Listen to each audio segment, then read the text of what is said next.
Trump participa da cerimônia da criação do seu Conselho para a Paz, um conselho bastante polêmico, que eventualmente vai substituir a ONU, com a presença de figuras muito marcantes e polêmicas, como Turquia, Arábia Saudita e a própria Argentina. Algumas ausências também bastante sentidas, como de Alemanha, Itália e o próprio Brasil.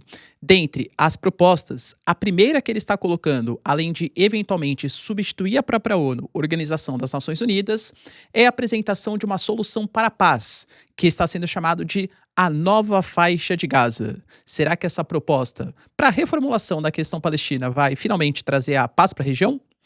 Se vocês querem entender um pouco mais sobre esses assuntos. E muito mais também sobre geografia, geopolítica, atualidades, política, polêmicas, enfim. Tudo para você se manter sempre bem atualizado. Já se inscreve no canal, deixa seu like e compartilha esse vídeo, que é o professor Ricardo, conto muito com a sua ajuda. Belezinha? Pessoal, vou deixar o QR Code aqui da Nômade para vocês. Aproveita, tá com uma super promoção, tá?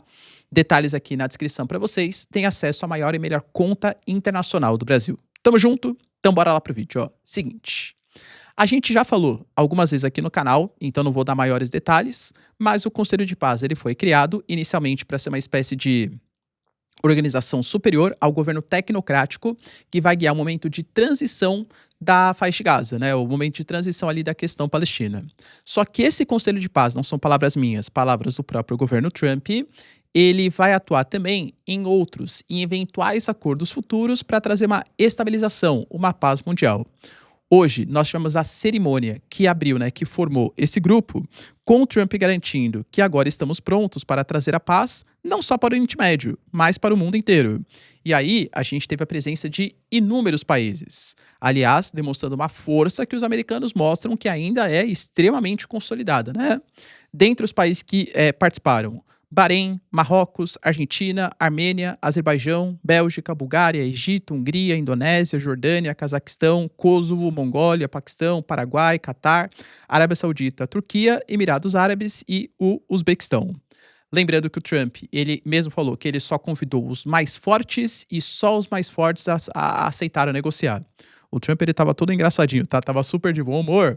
E aí foi perguntado, né, pra ele, como que você sente ali com os líderes e tal? Estão somente os líderes que você mais confia? Ele falou que só convidou os mais fortes e ainda garantiu, deu uma olhadinha e falou assim, ó, na verdade, eles são todos meus amigos maravilhosos. Deixa eu ver, um ou dois eu não gosto muito. Não, mentira, eu gosto de todos. São boas pessoas, gosto de todas essas lideranças. Claro, galera, algumas figuras, elas são extremamente polêmicas, né? Por exemplo, esse Conselho de Paz, inicialmente, ele vai ser criado para a questão palestina. Nós temos a presença de países como a Argentina, que é totalmente pró-Israel, assim como os Estados Unidos, e temos a presença de Turquia, a presença de Arábia Saudita, que nem mantém relações diplomáticas efetivas com Israel, não reconhece o direito de existência do Estado de Israel. Entende como assim são pontos extremamente complexos de serem entendidos? Dentre as presenças, por exemplo, a gente teve a do Javier Milei. O Javier Milei, a gente sabe, né? Teve até um comentário aqui no vídeo de ontem, conversa, né, do Trump e Milei. O Trump, ô Milei, você aceita? Aceito. Você nem sabe o que é? Aceito. Ou seja, se os americanos propõem alguma coisa, o Trump propõe alguma coisa, com certeza o argentino Milei vai aceitar participar. O Milei falou que os Estados Unidos, eles são um farol que está iluminando todo o Ocidente contra o socialismo que se alastrou no continente, principalmente pós o século XXI. Dentre outras lideranças, né, além da Argentina, a gente teve, por exemplo, a presença da Arábia Saudita nesse Conselho de Paz. Como eu falei, é um pouco estranho, porque nem reconhece o direito à existência do Estado de Israel, mas a gente sabe também que havia uma proposta de coordenação, uma aproximação entre a Arábia Saudita e Israel, de um reconhecimento, de troca de relações diplomáticas. O ataque do dia 7 de outubro, o atentado contra Israel, e a resposta que Israel ofertou contra os palestinos, acabaram minando nessa possibilidade. Mas o eventual Conselho de Paz, um acordo, pode trazer a estabilidade novamente. O Herzog, por exemplo, que é o presidente de Israel, não o primeiro-ministro, que é o Benjamin Netanyahu, mas ele falou que o grande sonho dele, enquanto presidente do país, é fazer com que a Arábia Saudita mantenha, assim, relações diplomáticas com Israel. A Turquia, de Recep Erdogan, que inclusive é defensora, né, vamos colocar assim, do Hamas, alega que é uma luta pelo direito ali do povo palestino. Aliás, só uma curiosidade, tá? Essas curiosidades da geopolítica, para quem gosta de NBA, o Erdogan, ele fez uma competição com o Shaquille O'Neal, já jogador aposentado, né, ex-pivô ali do Los Angeles Lakers e tal, e nessa competição, não tô zoando, tá? Procura, ele venceu o Shaquille O'Neal. O Erdogan tava jogando basquete todo desengonçado ali, ó, mas venceu o Shaquille O'Neal, hein, na disputa de cestas, tá? De lances livres. Confiram lá, tá? Mas independente de ter vencido ou não o Shaquille O'Neal, o Recep Erdogan também aceitou participar desse acordo de paz. Talvez uma das figuras mais polêmicas, juntas com Alexander Lukashenko, porque muito possivelmente esse organismo vai deliberar sobre a questão da Ucrânia depois que falar sobre a questão palestina, foi a presença do Putin. O Putin ele foi convidado. O Trump falou que ele já aceitou, a Rússia, por enquanto, falou que não é exatamente assim, mas já deu algumas indiretinhas. O Putin falou que ele aceita participar desse Conselho de Paz se ele souber exatamente quais são os objetivos, já que a Rússia coloca que defende integralmente a necessidade da criação de um Estado palestino e a autodeterminação do povo palestino para ter o seu território, e que ele concorda com o envio de US$ 1 bilhão para ser um membro vitalício. Desde que esses US$ 1 bilhão, esses US$ 1 bilhão, aliás, venham dos fundos congelados. Os Estados Unidos sequestraram meu dinheiro, se vocês usarem os fundos de lá, beleza, eu aceito financiar esse grupo. Também falou, né, que aceitaria pagar uma parte da reconstrução da Ucrânia com os fundos congelados, se isso trouxesse algum tipo de possibilidade de paz. Aliás, de novo, hein? Geopolítica, fotografia do momento, talvez até faça uma edição se isso de fato se concretizar. Existem fontes, porque o Zelensky está indo hoje, tá, fazer um encontro com o Trump, que nós teremos uma videoconferência com a presença do Zelensky, Putin e do Trump. Se de fato acontecer, dou uma remendadinha aqui para vocês. Mas o Putin falou que estaria disposto a também passar parte dos fundos congelados para a reconstrução da Ucrânia.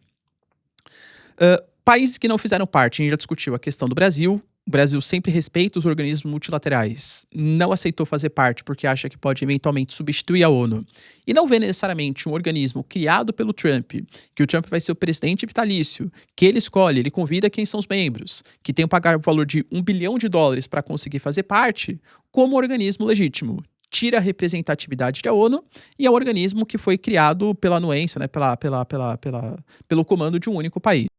E como vocês bem sabem, eu sou geógrafo de formação e estudei bastante cartografia, e não só as técnicas cartográficas, mas também a ideologia por trás de cada um dos mapas. Se vocês observarem o mapa da ONU, ele tem uma projeção que a gente chama de azimutal, ou seja, você centraliza um ponto, né, e faz aquele ponto o seu centro de projeção, e o centro é o Polo Norte, colocando no centro do mapa os países do norte global. Então, Rússia, China, Estados Unidos, dando uma ideia de uma certa superioridade, que eles são o centro de decisão. Quando você olha para o mapa que foi feito para ser esse Conselho da Paz, o Trump também, ele faz um tipo de projeção que coloca os Estados Unidos no centro. Ou seja, está muito bem diagnosticado que os americanos serão a liderança desse Conselho da Paz. Que não faz sentido segundo a avaliação do Brasil. A gente teve países como a Alemanha, a Itália, a França, a Suécia que também não aceitaram fazer parte. A própria Giorgia Meloni colocou que aderir a um grupo liderado pelo chefe de um estado até viola a Constituição italiana, e que tal organismo nunca pode substituir a ONU, que foi criada por um conjunto de países com uma legislação, com uma carta que o respeite. Ou seja, as lideranças europeias não estão tão dispostas, bem como o Brasil, a fazer parte desse Conselho de Paz. Independente do que vai ser o Conselho de Paz no futuro, a primeira proposta é a reconstrução do território de Gaza. E isso foi apresentado por um PowerPoint, principalmente com o genro do Trump. O genro do Trump, e isso eu já falei para vocês, hein? Tanto o Steve Witkoff como o próprio genro do Trump são pessoas que atuam também no mercado imobiliário e que teriam muito interesse numa área tão estratégica, bonita, com belas praias, com gás natural, com conexão com o Mediterrâneo, costa sul ali do continente europeu. Olha, pode trazer um potencial de turismo bem interessante. O genro do Trump colocou que essa nova Gaza vai ser um hub logístico de negócios e de turismo, e que vai começar com Rafah. Rafah, que é exatamente uma cidade ao sul ali do território da faixa de Gaza, onde existe a conexão de Rafah entre faixa de Gaza e Egito, que eles vão fazer toda uma reconstrução do território, e que, aliás, essa reconstrução pode ser feita em 2 ou 3 anos, já que os Estados Unidos, junto com Israel, já estão removendo os escombros. Então, a nova Gaza pode ser uma esperança, ter ali indústrias, emprego, esperança mesmo para o povo palestino, 100% da população empregada e oportunidade para todos. Tudo começa com ambiente seguro e com governança internacional. Chamamos também todos os países porque não há propriedade intelectual de boas ideias, segundo o engenheiro do Trump. Então, todos os países que ali estão vão ofertar o seu know-how de como fazer projetos imobiliários, boas práticas, enfim, para atrair investimentos estrangeiros. A ideia de uma Riviera do Oriente Médio, aparentemente, é o objetivo do Trump mesmo. Tanto que, por exemplo, dentro da proposta apresentada, ele falou de cessar fogo. Então, líderes do Hamas que abrirem mão da luta armada, cederem as suas armas, vão ter anistia, independente de qual ponto de liderança eles estejam, e o Benjamin Netanyahu também não vai pagar pelos crimes de guerra que foram cometidos, segundo a própria as organizações internacionais. Então, anistia para os dois lados, se eles cederem as armas. Claro, Israel vai muito possivelmente, segundo os interesses americanos, né, fazer uma espécie de safety zone, uma zona tampão, uma zona de segurança, e os Hamas não concordam com isso. O Hamas já falou que enquanto Israel não sair integralmente do território da faixa de Gaza, eles não abrem mão das armas. O Israel fala que não retira do território enquanto o Hamas não abre mão das armas. Ou seja, chegamos em algum tipo de impasse, claro. O Hamas até aceita abrir mão da sua governança, desde que Israel também saia do território. Dentro da proposta que foi apresentada, a gente fala de 180 edifícios erguidos, com zonas habitacionais, estradas, data centers, 100 mil unidades residenciais, 180 espaços religiosos, 200 escolas, segundo os Estados Unidos, 10 bilhões de dólares de PIB dentro de um espaço de 10 anos, com uma renda média para a população de 13 mil dólares até 2035. Vão ser criados 500 mil postos de trabalho e vão ser necessários cerca de 30 bilhões de dólares em investimentos promovidos por empresários e países que estejam dispostos a reconstruir a faixa de Gaza.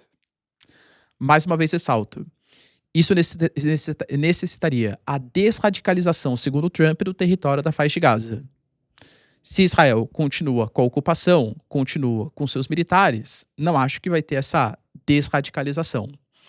O povo palestino tem ali um governo tecnocrático, mas que está sendo pouco ouvido em detrimento desse Conselho de Paz, que tem uma série de lideranças dos Estados Unidos e o Tony Blair. Por mais que os outros países também atuem, vai lembrar que os países atuam de maneira consultiva, porque quem vai tomar a decisão final é os Estados Unidos. Então, acho eu que a falta de representatividade do povo palestino, que é quem de fato está interessado no território da faixa de Gaza, pode acabar complicando os negócios futuros. Claro que a falta de legitimidade também, frente principalmente a alguns países que nem foram convidados, a exemplo do México, a exemplo do Chile, ou países que não aceitaram participar, como o país da União Europeia e Brasil, também podem complicar a situação. Você acha que o plano do Trump para essa reconstrução do território de Gaza vai dar certo? Ele fala em 2, 3 anos, um problema já parcialmente resolvido. Acredita nisso? Deixa aí nos comentários, quero saber sua opinião. No mais, se vocês curtiram o vídeo, tamo junto, beijos, abraços e tchau, tchau.